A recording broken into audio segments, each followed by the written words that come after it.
लेकिन आप तो सुन रहे हो, आप तो ये भगवान का खजाना लूट रहे हो, पर घर से बच्चों को नहीं लाओगे तो क्या होगा बोलो। तो कई माताएं सोच रही कि महाराज जी ट्यूशन टाइम हो जाता है, हमें बच्चे को अब आगे चल के कलेक्टर बनवाना है, जज बनवाना है, फलाना व्यापारी बनाना, कैसे बनेगा।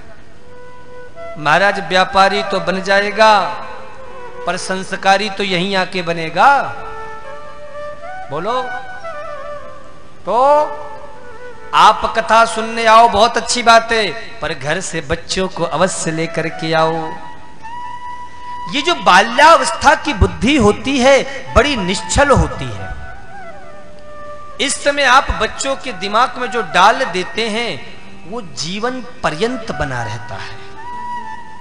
इसलिए कथा सुनने जाओ पर बच्चों को साथ में लेकर जरूर जाओ।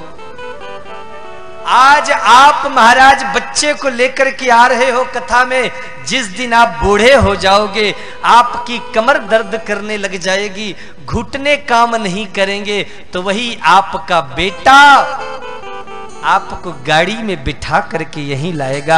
अरे मैया चल वहां भागवत हो रही है, वही महाराज जी आए हैं। कौन? अरे वो जो 40 साल पहले एक चित्रकूट से आए थे, सुना के गए थे, वही व्यास जी अभी आए हैं, चल तुझे कथा सुनवा लाता हूं। तो वो महाराज वही आपका बेटा पोता गाड़ी में लेकर के आएगा आपको कथा सुनाने के लिए। और आप अपने बच्चों को कथा सुनाने के लिए नहीं लाओगे तो घर जाके यही ताना सुनने को मिलेगा, जब देखो तब भागवत रामायण इन्हीं में पढ़ा देती हो, और कोई काम धाम नहीं है क्या दूसरा। तो महाराज यदि आप बचना चाहते हो, अपने बच्चों से ऐसे ताने नहीं सुनना चाहते हो, तो उनको कल से कथा में लाना शुरू कर दो। हाँ, दूसरी बात महाराज एक बात और है, ये भागवत हमें जीना सिखाती है। क्या सिखाती है? जीना। और एक बात बताओ, आप तो बुढ़े हो चुके हो, पता नहीं कब प्राण निकल जाए, कोई भरोसा है? गारंटी है? आप तो सब कुछ महाराज दुनिया में जी चुके, जीना भी सीख लिए। जिनको जीना है, जिनको सीखना है, उनको नहीं लाओगे तो वो कैसे सीखेंगे, है ना। इसलिए ये कथा तो युवाओं के लिए है, बालकों के लिए। जब महाराज नवयुवक लोग मेरी कथा सुनने आते हैं ना तो मुझे बहुत अच्छा लगता है। क्यों? क्योंकि मुझे लगता है नहीं, ये हमारे देश के भविष्य है, हमारा देश, हमारे देश का भविष्य सुरक्षित है। नहीं तो कभी कभी लगता है महाराज, मैं सोचता हूं कि जब धीरे धीरे ये सब बूढ़े लोग खत्म हो जाएंगे, चले जाएंगे, तो आगे कहीं ऐसा समय ना आ जाए कि कोई कथा सुनने वाला ही ना रह जाए। फिर किसे कथा सुना जाएगा? ये माइक टेंट कुर्सी को थोड़ो कथा सुनाएंगे। इसलिए महाराज, इसलिए भी बच्चों को लाओ।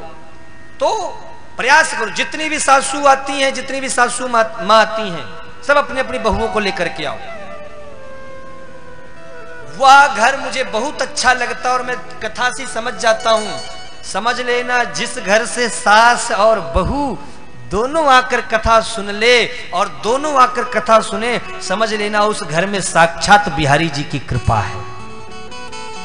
नहीं तो महाराज कुछ घरों का तो ऐसा नियम है, सास आएगी तो बहू नहीं आएगी, बहू आएगी तो सास नहीं आएगी। बिल्कुल नहीं। जब सास और बहू दोनों एक साथ कथा सुनते हैं तब लगता है कि हाँ सचमुच इस घर में बिहारी जी की कृपा बरस रही है। इसलिए बहुओं को, बच्चों को, बालकों को, युवाओं को कथा में लाओ।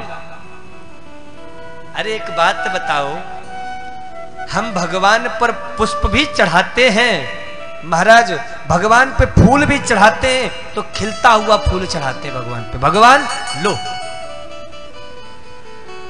कभी मुरझाया फूल चढ़ाते हैं भगवान पर। तो इसी प्रकार से महाराज जीवन को बदलना भी है, स्वयं को सुधारना भी है। तो अपना ये युवावस्था का, अपना किशोरावस्था का ये हंसता मुस्कुराता हुआ मुख भगवान पे चढ़ाओ।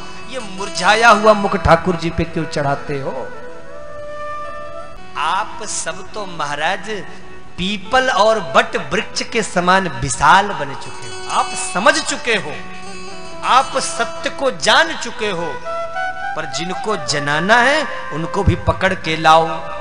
तो कल से सभी माताएं, सभी भक्त, सभी बंधुओं अपने अपने घर से जितने भी महाराज गोलू, मोलू, भोलू, चिंकी, मिंकी, पिंकी, जितने सबको पकड़ के ले आओ और सबको कथा में आनंद प्रदान करो। महाराज सच कहता हूं, एक बार अगर आपके बच्चे में भगवान के नाम रस का चस्का लग गया महाराज, तो फिर दुनिया में कहीं भी वो चला जाए, कभी वो भगवान से विमुख नहीं हो सकता है, कभी हरि कथा से विमुख नहीं।